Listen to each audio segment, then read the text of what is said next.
Link down below as always to credit WWE for piecing this together for me. Oh man, I can't wait to get to the gravy in this one. So let's first start off with this. I was having a lot of fun watching this, again, just for what it is, without trying to overanalyze stuff. It's what I try to do when I'm just watching wrestling. However, with all due respect, I wasn't expecting these guys to win. I'm not saying I don't like them. They're playing their characters really well. I just, maybe they'll grow on me someday. Maybe not. I was hoping for Ridge the Fridge and Sheamus. Would have been nice, but it is what it is. Zelina Vega versus Io Sky. I definitely prefer Io Sky, not that really matters. I thought the match was pretty decent. I think Io Sky is incredibly talented. I don't even know if we've seen these two fight before, but it was all right. Like I said, sometimes I criticize, doesn't matter. Guy, girl, doesn't matter. I'm just saying sometimes I do criticize a little heavily some of the matches if I feel like they're not flowing all that great. And I remember that, it's like in sports, right? Not everybody can be a Mario Lemieux, a Sidney Crosby, a Tom Brady, whatever, like a big name, like the elite of the elite. The fact that you're even in the league to begin with generally means that you're pretty good. But not necessarily with WWE, though. But for the most part, there has to be a certain level of pizzazz that you have to possess to even make this league. And sometimes there's certain people, I'm not saying they don't belong there, but they're not necessarily at the top. But I truly think Io Sky has what it takes to be at the top, but she did not win. It was Zelina Vega. And I mean, I don't mind her, like I said. I like the whole Latino World Order thing. Really enjoying that. Now, this, I got something to say. Again, I said this last week. I'm repeating what I'm saying because I still feel the same way, and we once again see the Grayson Waller effect. So I'm just rehashing what I said before. He seems to be really, really good from what I have seen on some little snippets when he was in NXT. This is the part where I bluntly say I wish he would shut his yapper and just get inside the squared circle. Kind of like Logan Paul. Logan Paul on the mic, no offense, is not that great. But goddamn, when he's in that ring, okay, fireworks are going off. Like, absolutely insane how talented Logan Paul is. I just want to see Grayson Waller, get in the ring and not say stupid things like, do you think you're going to be the next champion? I hate when anybody says that. Obviously, the person's going to be like, well, duh. Nobody says, well, may the best man or the best woman win. I'm going to go in there with a lot of confidence. She's got all the tools to win, but hopefully I'm the one that comes up on top. Yeah, nobody talks like that. And I wish they sort of did. But I felt like Bianca's promo here was just saying some weird shit like, I haven't gotten my rematch. It's like, neither has Charlotte, if you're paying attention, since she lost to Rhea. Okay, she was gone for 3 months, and she came back. Technically speaking, if you want to look at the pecking order, Charlotte is the line. She's next in line to get a rematch. So then at the end, when Bianca was like, you know what? Doesn't matter which one of you two win. I'm going to be there. I'm going to watch. Great. Watch. Then she's going to chat. Okay, well, that's how it should be. But I just felt like it was a little bit off. So I'm being hard on Grace and I'm being hard on Bianca and I'm being great with Charlotte. Maybe it's because, I'm biased. It's Charlotte. Just like my favorite. So, I mean, maybe there's a little bit of that. However, the outfits were interesting. Grayson's shirt, I've got stuff similar to that. I keep it buttoned up, though. I don't exactly have going on what he's got going on, but I'm getting there. But yeah, so all in all, it was a little bit weird, the whole session as a whole. I didn't really dig it. And I didn't dig this match either. I actually really like AJ Styles, Mishin, if I pronounced that right. I was kind of hoping to see a little bit more. There was a move or two there Scarlett did. and it caught me off guard. I was like, oh, wasn't expecting that because I'm so used to the, that bullshit, which I'm over. Actually, I was never under either. I was just away from it. I'm just not into that persona that she's portraying, but she's doing a good job at it. And I don't think I've ever seen her wrestle. I don't know if anybody's ever seen her wrestle before, but it was, it was okay. But the part that I have a problem with is it kind of made AJ look a little bit weak, made Carrion look a little too strong. That's just my opinion. Felt like I should have gone an extra 2 to 3 minutes minimum. I know I'm being very weird here, but it's just how I kind of went, oh, that was it? Fuck, I've seen AJ go through a lot more than that before, and that can kind of happen to anybody, so it's no fault of anybody. As a whole, they did their role. They performed their task, and it went according to plan, obviously, and it felt smooth. And like I said, I was surprised with Scarlett, even though that's not quite what I was expecting.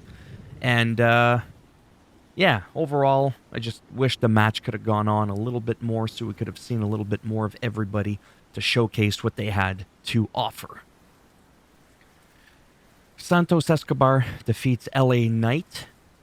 I don't know what plans they got for LA Knight, but for me, and I know it doesn't always work out this way, we could be like, oh, he got put over this guy? How did they just do that guy like that? And then like a month later, a week later, ba-boom, he's got like much bigger plans. Or they have much bigger plans for him or her. But overall, I thought that LA Knight was going to pick up the win for this one. But I guess not. I would have loved to have seen, you know what I mean? LA Knight and Austin Theory. Like, to me, as an example, like, wow. And then Rey Mysterio entered the ring, ready to sing the praises. Oh, yeah, because that whole thing at the end. Yeah, never mind that. Oh, boy, the gravy. Oh, damn. This was amazing. Like I said, every week, I'm just constantly kept, on the edge of my seat or on my feet. Depends if I have a pinched nerve in my back. Sometimes I stand. But this was, wow. I mean, it's, it's pretty obvious now. Now, I don't know if the whole Jay getting on Jimmy's case was real. He's like, you out, but so was he. Bam. And then, like, just a little bit confused. Does that mean he's still against Jimmy? Probably not. But what's up with those 3 belts? No, just no. Right? The tag team division makes sense to have the 2 belts because there isn't a strong enough division in the tag teams for men to have a separate Raw and a separate SmackDown. So they kind of unified them and they defend them like as a pair. And to me, that makes sense. For me personally, that makes sense. Rhea Ripley and, they changed her belt. Asuka, yes, I almost forgot her name. It happens, ADHD, brain goes 100 miles an hour, sometimes 160.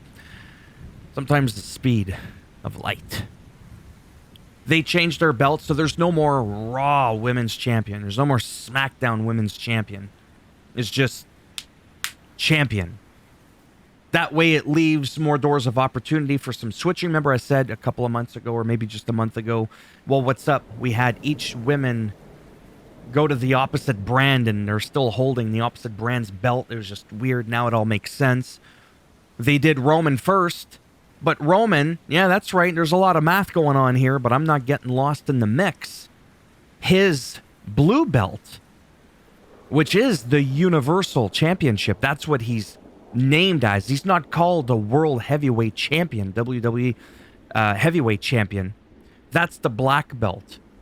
So that I get, not really, but why he's holding that one, but the blue one should go because now that's his new one. That is the new belt. There is no more, SmackDown, whatever. Universal Champion. And it hasn't been like that for a long time. They got rid of the red belt, like I said a couple of weeks ago. I don't even know what they did with it. I don't even know where it went. It's gone. Maybe it'll be under my pillow someday. I don't know. But I personally like that belt. Just I don't like the division specific. I like that there could be some swapping. So this is almost more confusing than anything I've ever seen before. Him not splitting the belts or just outright drop it. Like, I'm surprised they're not just dropping, literally just annihilating under the rug the, maybe not so much the universal belt, but at least the blue one for this one, but why they're not dropping the WWE Heavyweight Championship now that we have Seth Rollins as the WWE World's Heavyweight Champion, right? So to me, what Paul Heyman is holding, he should be walking to the nearest trash can. One belt, one champion on SmackDown, but doesn't exclusively have to stay there. And then Seth Rollins, one belt, okay? And then you've got like your United States champion, your Intercontinental champion, right? Like, to me, that's how I see it. Now I'm even more confused than ever, like I said. Maybe you can shed some light down in the comment section. Let me know what you think based on history. I know Randy Orton's done it before the two belts, but usually it doesn't stay that long. Or when the Ultimate Warrior at WrestleMania 6 was both the Intercontinental and the World Heavyweight Champion. They were both different belts, and he would defend them separately.